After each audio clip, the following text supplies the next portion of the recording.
Out lander series کے season 1 episode 8 میں ایک ایسا منظر دکھایا گیا ہے جو دیکھنے والوں کو چونکا دیتا ہے۔ ایک ایسا شخص جس کی زبان کاٹ دی گئی اور بتایا گیا کہ یہ عثمانی ترکوں نے کیا کیونکہ وہ اسے زبردستی مسلمان بنانا چاہتے تھے اور اس نے انکار کر دیا تو عثمانیوں نے اس پر ظلم اور تشدد کیا اور اس کی زبان کاٹ دی۔ لیکن کیا واقعی ایسا ہو سکتا ہے اور عثمانی حکمران واقعی اتنے ظالم تھے یا یہ سب محض ایک افسانہ ہے؟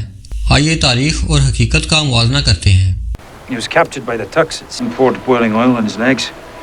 That's where he lost his tongue. اس سین میں ہم دیکھتے ہیں کہ ایک شخص جس کا نام ہیو منرو ہے وہ بول نہیں سکتا کیونکہ اس کی زبان کٹ چکی ہے۔ جیمی فریزر اپنی بیوی کلیئر کو بتاتا ہے کہ ہیو منرو کو عثمانی ترکوں نے غلام بنا لیا تھا اور اس پر تشدد کیا، اور جب اس نے اسلام قبول کرنے سے انکار کیا تو اس کی زبان کاٹ دی گئی۔ That's how they force captive Christians to convert to the Muslim religion. سننے میں یہ ایک خوفناک داستان لگتی ہے جو ایک فکشنل ناول پر بنی ہے جسے 1991 میں ڈیانا گیبالڈون نے لکھا تھا، لیکن کیا یہ تاریخی طور پر درست ہو سکتی ہے؟ آئیے اس ویڈیو میں جانتے ہیں۔ تو آئیے اب ہم تاریخ کے اوراق پلٹ کر دیکھتے ہیں۔ آؤٹ لینڈرز میں جس وقت کا ذکر کیا گیا یعنی 1743، اس وقت سلطنت عثمانیہ کے بادشاہ سلطان محمود اول تھے۔ تاریخ ہمیں بتاتی ہے کہ وہ ایک نرم دل، مدبر اور انصاف پسند حکمران تھے۔ ان کے دور حکومت میں علمی ترقی، عسکری اصلاحات اور سلطنت میں استحکام پر زور دیا گیا تھا، لیکن کیا وہ واقعی ایسے ظلم کی اجازت دیتے تھے؟ یہاں ایک اہم نقطہ آتا ہے کہ کیا عثمانی سلطنت میں زبردستی مذہب کو تبدیل کروایا جاتا تھا؟ تاریخ میں ہمیں اس کا کوئی ٹھوس ثبوت نہیں ملتا کہ عام غلاموں یا یورپی قیدیوں کو زبردستی مسلمان بنایا گیا ہو، بلکہ اس کے برعکس عثمانیوں کے دور میں عیسائی اور یہودیوں کو اپنے مذہب پر عمل کرنے کی مکمل آزادی تھی۔ یہ ایک طے شدہ اصول تھا جس پر صدیوں تک عمل کیا گیا۔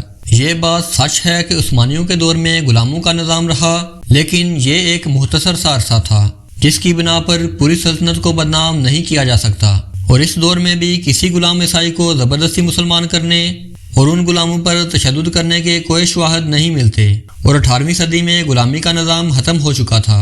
اور اگر ہیو منرو کے کردار کو اس حقیقت سے جوڑا جائے تو یہ ایک غیر حقیقی واقعہ لگتا ہے۔ قرآن مجید میں کسی پر زبردستی دین مسلط کرنے کی سختی سے ممانعت ہے، جیسا کہ سورۃ البقرہ میں اللہ تعالیٰ فرماتے ہیں، دین میں کوئی جبر نہیں، یقیناً ہدایت گمراہی سے واضح ہو چکی ہے۔ یہ آیت واضح کرتی ہے کہ اسلام قبول کرنے میں کسی پر کوئی جبر نہیں۔ یہ پہلا موقع نہیں کہ فلموں اور ٹی وی سیریز میں تاریخ کو توڑ مروڑ کر پیش کیا گیا ہو۔ ہالی ووڈ میں اکثر فلم میکرز تاریخی حقائق کو تبدیل کرتے ہیں تاکہ کہانی زیادہ ڈرامائی اور جذباتی لگے، جیسا کہ کنگڈم آف ہیون میں سلطان صلاح الدین ایوبی کا یہ ڈائلاگ سنیں۔ Your city is full of women and children. If my army will die, so will your city.